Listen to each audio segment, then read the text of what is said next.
হঠাৎ করে এই গরমের মধ্যে স্যার বলতেছে চলো তোমাদেরকে বার্গার খাইয়ে নিয়ে আসি আর একটু ঘুরে আসো, দেখো এখানকার পরিবেশ কেমন, কি বৃত্তান্ত। অ্যান্ড আমারও কৌতূহল অনেক বেশি, তো আমিও আসলে রেডি হয়ে যাচ্ছি, আমি মানে আমরা সবাই।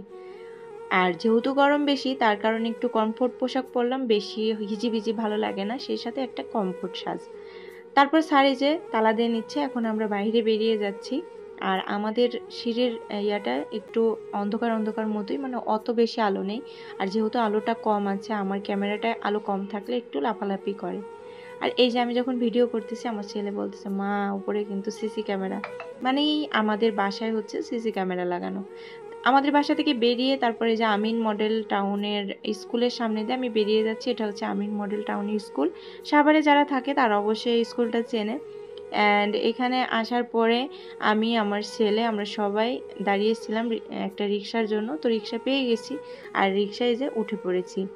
আর আমিন মডেল টাউন স্কুলটা হচ্ছে একদম নবীনগর বাস স্ট্যান্ড থেকে তারপরে ভেতরে আসতে হয়, এই প্রায় 2 কিলো মতো আর কি। আর আমি যখন এই তো রিক্সা দিয়ে সামনে এসেছি তখন দেখেন কি অবস্থা, এত জ্যাম রাস্তায়, শুধু ট্রাক বাস, এত জ্যাম, গাড়ি ঘোড়ার এত জ্যাম।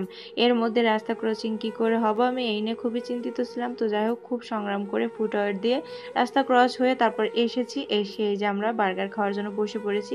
আর এখানে দেখেন বার্গারের সবগুলো কেমন, মানে এটা হচ্ছে লোকাল, এগুলো হচ্ছে লোকাল, এটা ঈদগাহ মাঠ, সেখানে জাস্ট ছোট্ট ভ্যানের মতো করে সব কিছুর আয়োজন করা থাকে, বার্গার, বিভিন্ন ফাস্টফুড, যত ধরনের খাবার আছে সব কিছু আছে। অ্যাকচুয়ালি আমরা তো রেস্টুরেন্টে বসে অনেক দামি দামি খাবারই খাই, কিন্তু এই যে লোকালে বসে সবাই কিভাবে চলছে, কিভাবে কি করতেছে, এগুলো দেখার মধ্যেও কিন্তু একটা মানে আন্তরিকতা আছে। আর এটা একদমই টাটকা সদ্য যেহেতু। তো এই যে আমরা বার্গারটা খাচ্ছি, কিন্তু বার্গার খাওয়াটা খুবই কষ্টকর আমি মনে করি, কারণ এত বড় একটা হা করতে হয়।